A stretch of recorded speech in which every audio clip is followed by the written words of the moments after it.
Bonjour à tous, je suis ravie d'être là.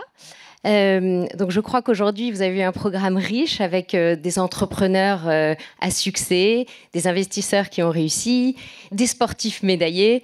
On ne voit qu'un côté de l'histoire. Et aujourd'hui, je vais vous parler de l'entrepreneur que je suis.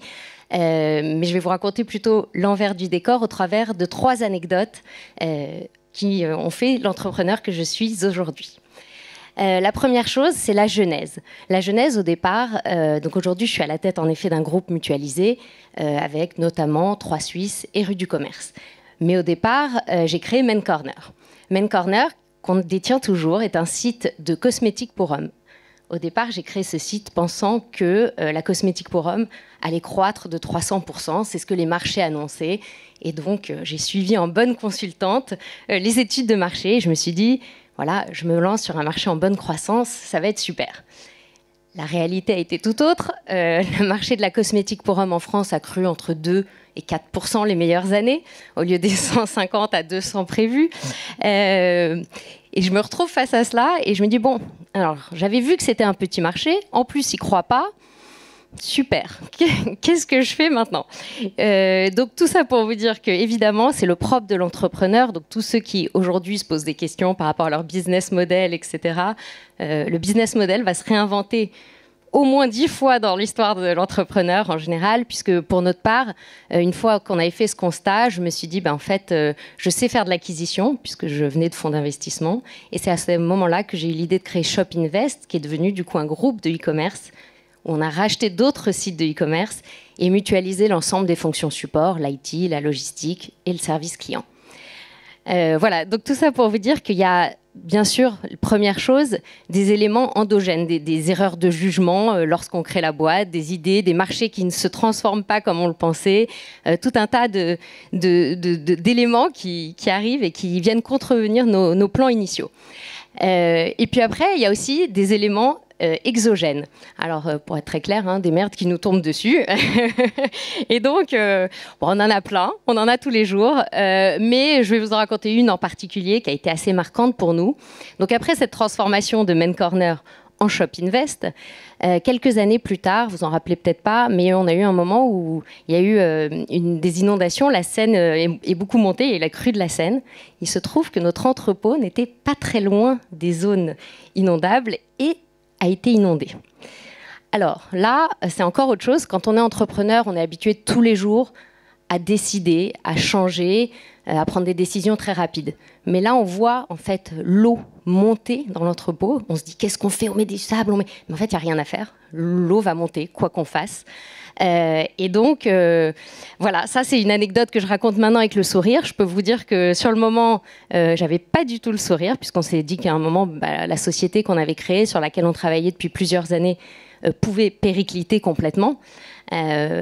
Pour vous donner quand même la fin de l'histoire, parce que je pense qu'il y en a qui se disent qu'est-ce qui s'est passé. On a dû jeter plus d'1,5 million d'euros de stock à la poubelle, ce qui était plus de la moitié de notre stock à l'époque.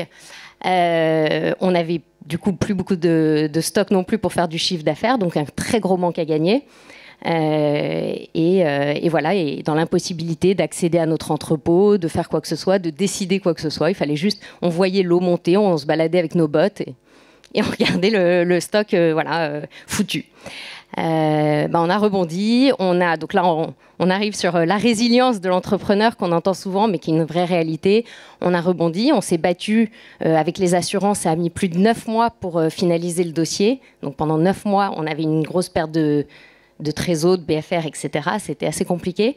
Et par ailleurs, évidemment, là on a essayé de dealer avec chacun de nos fournisseurs pour qu'ils puissent expédier pour nous pendant cette période, pour ne pas avoir un tel manque à gagner. Donc voilà, tout ça pour vous dire que tous les jours au quotidien, ce sont des rebondissements et des choses qu'on ne peut pas toujours mettre dans un budget, un PNL. Je pense qu'on a tous fait des centaines de slides de PNL où on met tout très proprement en se disant c'est bon, j'ai pris tous les cas, le cas A, B, C, D et E. Mais en fait, il y a plein d'autres choses qui arrivent et ça, c'est le quotidien. Voilà, donc ça c'est pour la deuxième anecdote. Et puis la troisième, c'est le rachat de 3 Suisses, donc une marque patrimoniale formidable qu'on a eu la chance de pouvoir racheter en 2018. Et quand on a racheté, la production de la marque propre était entièrement fabrication Chine, hein, pour être très clair, Asie en tout cas, grand import. Et nous, on s'est dit, 3 Suisses, c'est une marque patrimoniale française. On veut pouvoir produire en France, mais à des prix abordables. On m'a dit, mais non, avec nos prix, penses-tu, impossible. Moi, je connaissais rien à la mode et à la production de la mode.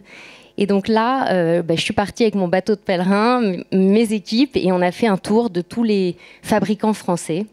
Et on a fini par réussir à produire la première collection à 80% en France, tout à part les jeans, pour faire très clair. Et ça a été une vraie épopée. Je vous passe les détails aujourd'hui, mais ça a été une vraie transformation du business model. On a pu réinventer la marque à travers cette production française, en relançant également le catalogue 3 Suisses, qui était une vraie Madeleine de Proust pour beaucoup d'entre nous. Bien sûr, des formats beaucoup plus raccourcis que les gros bottins que certains ont pu connaître.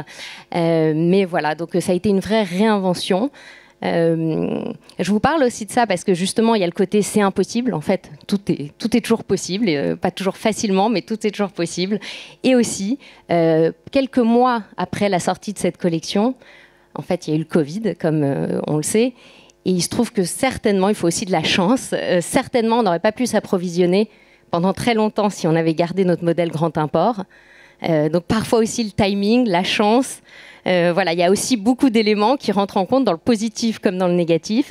On avait cette ambition et cette volonté de se transformer, plus parce que c'était une marque patrimoniale française, mais finalement le timing a été aussi porteur et on s'est battu pour cette transformation juste avant le Covid, et ça nous a permis finalement de pouvoir continuer à produire nos collections pendant toutes les années 2020 et 2021.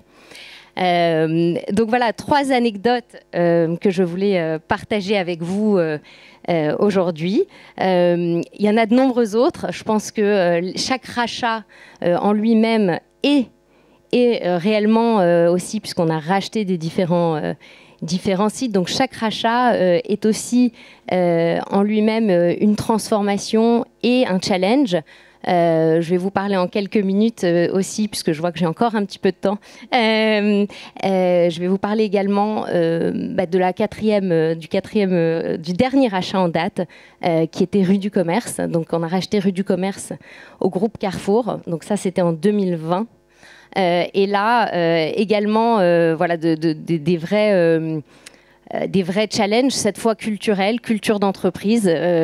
On passe d'un très gros groupe comme Carrefour à 2 entrepreneurs, start-upers et probablement parfois aussi beaucoup plus dans les décisions rapides, mais aussi beaucoup moins, probablement moins de structure qu'un très gros groupe. Donc là, ça a été le choc des cultures d'un point de vue culture d'entreprise. Donc ça, c'est aussi des sujets dont on peut parler des heures, qui sont extrêmement différents dans la façon de mener des projets, dans la rapidité de décision, dans le fait d'avoir des réunions ou pas, etc. Donc il y a eu aussi là-dessus finalement énormément de challenges. Donc aujourd'hui, j'ai la lourde tâche de parler un petit peu voilà, de l'entrepreneuriat. Et c'est vrai qu'à travers ces exemples, ce qui, je pense, transparaît le plus, mais il y aurait tellement d'autres choses à dire, c'est qu'évidemment, sur scène, on voit toujours les succès, les levées de fonds et les réussites. Tous ces parcours ont tous, je pense, été parsemés de mauvaises décisions parfois du fait de l'entrepreneur, d'éléments exogènes qui nous tombent dessus. Et en fait, tout ce parcours nous permet d'arriver finalement parfois là où on est avec les échecs, les réussites. Ce qui est important réellement, c'est vraiment ce qu'on disait, la première chose, c'est de se dire qu'on va tous les jours se réinventer. Je pense qu'aujourd'hui, en tant qu'e-commerçant, on est tous en train de se réinventer avec l'IA. Je pense qu'il y a dû y avoir des thèmes sur l'IA un peu dans la journée, tout au cours de la journée, mais c'est aujourd'hui tout notre métier qui est entièrement transformé. Donc au quotidien, on se réinvente. La deuxième chose, c'est évidemment la résilience. parce qu'il y aura forcément des merdes qui nous tombent dessus à tous, voilà. Et puis la troisième chose, je pense vraiment, c'est comme finalement la vie d'un entrepreneur, c'est comme dans la vie personnelle, c'est la passion et l'envie qui finalement permettra d'aller au bout de ces différents projets, même si le business model a changé 10 fois, même si l'équipe s'est réinventée, même si tous les moyens de support se sont modifiés, parce qu'aujourd'hui, par rapport à l'e-commerce, quand moi je me suis lancée, tout a changé également. Donc voilà, donc c'est vraiment la passion et l'envie pour moi le maître mot aujourd'hui de l'entrepreneuriat. Voilà.